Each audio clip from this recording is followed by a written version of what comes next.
Right now, joining us on the phone is David Mills. David Mills is the former executive director of the Democratic Party of Virginia. David, you there? Hey, Chris, good morning. Good to hear from you, David. How are you?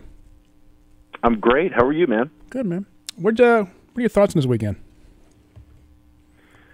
Oh, man, look, a lot of kind of dueling emotions about it. I think I'm simultaneously so impressed with the police and government response, the community outpouring of support and healing now in the aftermath of what happened on Friday and Saturday, and also really troubled by kind of what's next and what's going on across the country. I think this sort of activity is on the rise.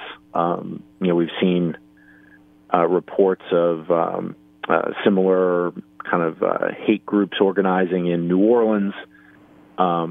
There's, I believe, a rally coming on September 17th in Richmond, which, looking ahead, I think is sort of the next thing we've got to, as a community, be cognizant of. State, local community have to kind of get ready to deal with. But I'm concerned, but I'm also, I'm pretty confident that we're ready as a community, taking all of our partisan hats off, taking all of our policy hats off to respond appropriately to this level of hate and this level of, of ignorance and anger that we're forced now to confront.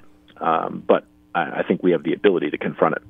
I do too, and I think your point about not being partisan is particularly important to make. That this shouldn't be about partisan political activity, because it's not. These are fringes of both parties colliding in Charlottesville. Granted, one started the conversation, if you will, with I think an event incited or designed to incite, and we can't fall for that. And I think one of the great things about this country is that we've said almost universally, this is wrong. Yeah, that's right. I think one of the really important takeaways from the casualties, the injuries, the language being used on the ground, the all of it, is that there's really no settled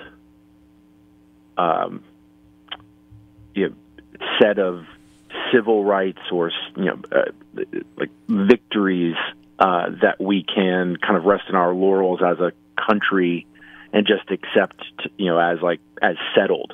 We have this kind of churning, unsettled nature as a country, and that's in part a testament to this incredible free society and all of these, this incredible diversity of ideas, and all of that is wonderful, and at the same time requires an extraordinary amount of vigilance and hard work.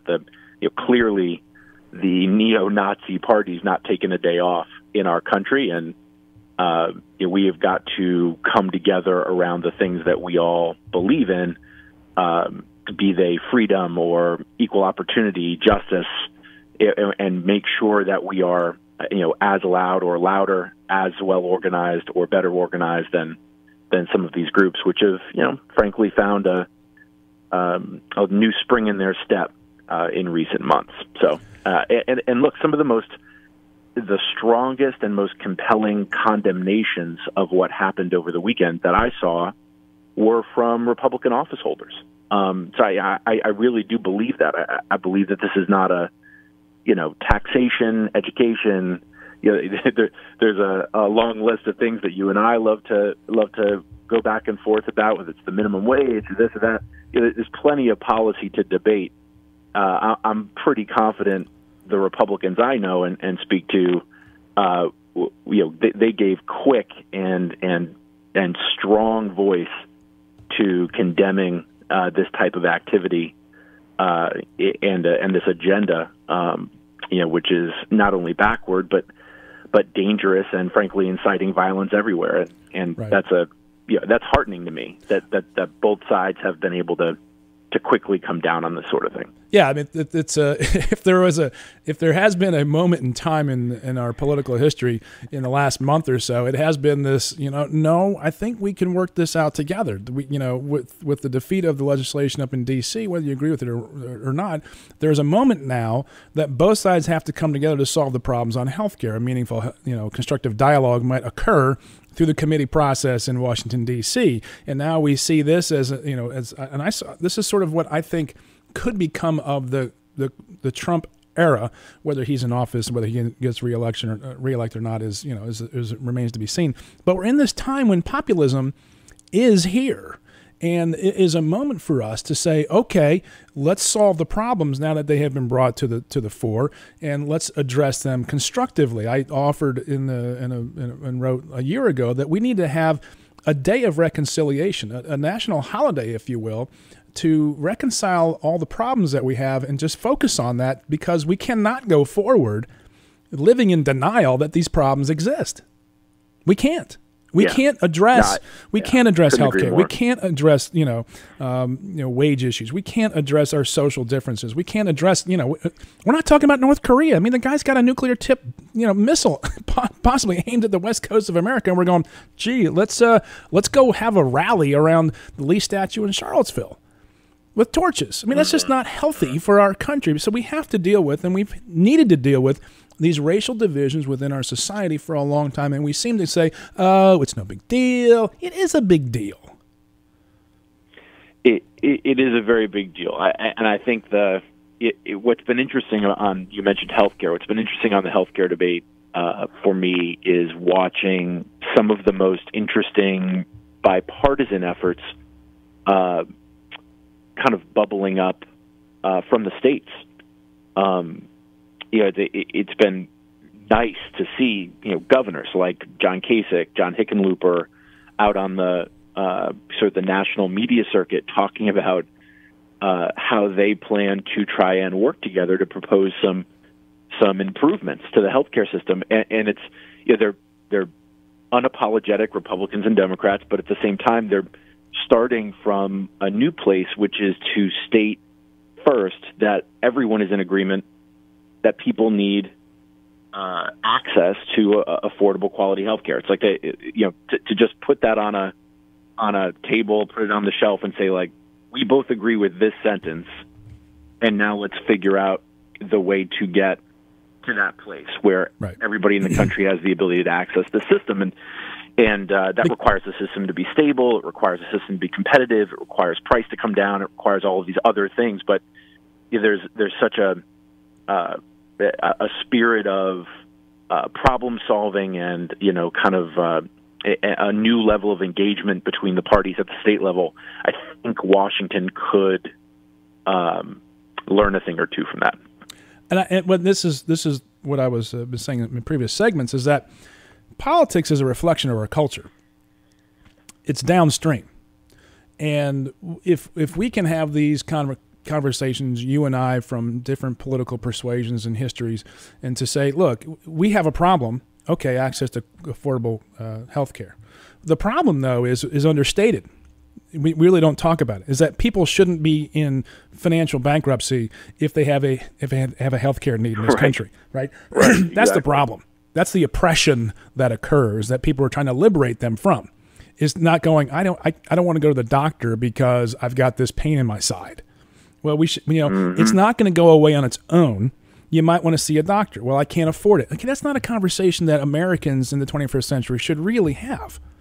In the same token, the other side is saying, okay, great, but you're going to have to live differently if I'm going to pay for what you're going through, right? You can't pay for it. Someone else has to. Therefore, I get to say, or do I not get to say, hey, you can't behave in your life this way that causes these things. So this is the conversation that is a very difficult conversation to have, as David Brooks said, and I've said this several times today already, in his column in The Governing Cancer of Our Time. I don't know if you listened to it, from February 2016. The downside of politics, the downside is that people never really get everything they want. Well, in America, in the 21st century, you can push a button, flip a switch, take a pill, and you get everything that you want. It's just not. It's just doesn't correlate to our life these days to say, I'm sorry, you're not going to get everything you want. Right. That's a problem. Yeah, it is. It is a big problem. Yeah, that problem of expectations is a huge problem. And there's to your point of underselling the issue. There are all of those points about which are so powerful and valid about the fact that somebody who's done everything right in their life, is still, given how quickly healthcare costs have spiked, given and have outstripped wages and have it made it difficult for people to plan. You're one healthcare catastrophe, or you or your spouse or a member of your family away from financial ruin. Oh. And there's something just fundamentally unfair about that, because it's one of the few things in life you can't predict or prevent. Right. And we need this system in place to make it possible for people to deal with those things when they come up. And it just expanding that out to everybody, to the country, to our society, I think, and Republicans and Democrats, I know absolutely agree with this point, is that having a strong healthcare system is essentially the country's immune system. Being able to track and contain communicable disease is a fundamental service that the government is supposed to provide. I mean, we can't let this kind of let this go and let state by state, city by city, kind of invent their own schizophrenic system. We need some baseline to contain major outbreaks, to respond to biological attack, to track the spread of disease. It's just a fundamentally important thing. Hospital closures and other aspects of the fragility in our system currently should be alarming to everybody. Like, it might not be a hospital closing in Virginia at the moment, but that hospital closing in Alabama, that hospital closing in Montana, that rural hospital closing in Idaho is impacting us in ways we can't quite understand or predict yet. But it's a fraying of this very important healthcare fabric across the country that's keeping us safe. Right. And we've got to take the steps we need to shore it up. And then doctors who won't treat Medicaid patients because of reimbursement rates. And that reimbursement. Yes, then that creates all kinds of problems. Mm-hmm. And this is where it's incumbent upon us as citizens to help our elected legislators, elected leaders, to say, look, we get it's not going to be perfect. Okay, we're not going to get all of our way. I think that was the problem from the 2010 legislation or 2009 legislation, was that the Affordable Care Act. It wasn't done in the right way, and that was reflected back to the Democratic Party. Lost about 1,000 seats in state legislatures, in the House, in the Senate, all that kind of stuff. We don't have to talk about that dark period, do we? No, I think we do. I think we do, because it's instructive. That's not the best way to govern. And that taking small bites of the apple, incrementalism really works. I was talking with Mark Rubin one day, who was a great conflict resolution Sure. Over at VCU. And I said, is the Virginia way really about incremental approaches to gaining, just measurable successes so that the large systems that you're talking about here can adjust to these little turns of the screws to make the engine run a little bit better? But when you come in with these massive changes, these massive reforms, it's going to upset a lot of things and a lot of people, because there's going to be a reaction to it. And our society doesn't really want to address that incremental approach and say, hey, this is kind of cool. No. We have to get to that point and say, wow, that was a meaningful change. And even though it wasn't that big of one. I mean, your wife's a member of the state Senate, and I served with her in the House of Delegates. And you get pretty quickly the understanding that you're not going to get everything you want in politics. And I think one of the great things about Virginia's system is the single object rule, where you're going to talk about one thing and one thing only. Mm-hmm. And we're going to make a meaningful change on that after we've had some discussion on it. And I think we just tried to do these massive, comprehensive bills that just end up not getting us anywhere. Yeah, we have had a version of this conversation in the past. I agree 100%. I think large systems, and when you get up to the federal government level in particular, there's no larger, than healthcare or education or national security. I mean, we got North Korea staring us down. National security is a great example. The large systems reward small corrections. It allows for study. It allows for agreed upon metrics of performance and a shared objective evaluation. It's so difficult, with these omnibus massive pieces of legislation that have 14 different riders or 1,400 in some cases. You start hanging a bunch of stuff on the tree. Pretty soon you can't see the tree anymore, right. And because what happened? It's just and then in the after action report, it's like, well, we have this problem now, and people say, well, it's because of this, and other group says, no, it's because of this, and it's so difficult for the public and policymakers alike to really understand what it is they did. Right, translate that. Moving forward, I completely agree. It would be wonderful to see tweaks, adjustments, small changes, so that the entire system and the industry surrounding that system can steadily, competently adapt and track performance. Let's try to pivot that towards elections, with which you are very familiar, having been executive director of the Democratic Party. Are there elections this year? This is Virginia. Yeah, this is Virginia. Wake up, man. It's like saying, I need to find out who's running. It's like saying, is the sun coming up? Of course it is. Of course it is. Exactly. This is Virginia. I try and explain to my friends around the country. You have no idea how exhausting Virginia politics is. There's no day off. No, and there's never a break. Every 8 months, there's an election of some importance somewhere in the Commonwealth. But because what happens is we've got these big problems, and you're on. Democrats and Republicans have to get elected. They have to get their people to the polls to get elected, and I get that. I've done it. You've done it. Your wife does it. It becomes a part of our breathing patterns, right? When you're involved for a while in politics at that granular level. But it's so hard to translate the complexity of our issues into simple 5-word bumper sticker slogans to get people out to actually vote. Yeah, and that's sort of the rub, because you can't go, okay, make America great again, great slogan, hope and change. Great slogan, easy to digest, easy to understand. I get that. I like that. I don't like that, whatever it is. Mm-hmm. But when you put that in the context of healthcare or national security, I mean, people are upset about Afghanistan now and a possible ramp up of more soldiers there. Well, what they're not understanding is that ISIS has left the field in Syria and has gone to Afghanistan. Yeah. Okay. Yep. And people go, oh, I didn't know that. Well, what are you going to do about it? Here we are. In an election cycle, right? Yeah. Ta-da! Yep. We're back. Yep. Exactly. Yeah, the Virginia elections are always so interesting. Partly because there is for the time being anyway, still I think a subtle difference but significant a difference in rhetoric and tone for most of the statewide major party candidates in Virginia.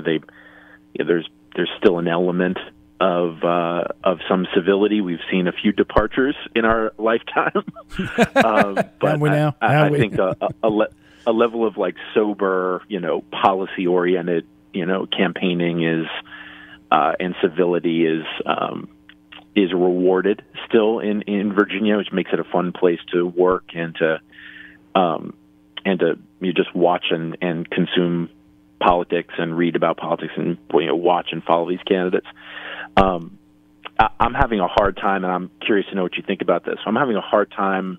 My gut says the economy, but I'm having a hard time predicting on which issues, besides the obvious economic ones, which issues this governor's race is going to turn.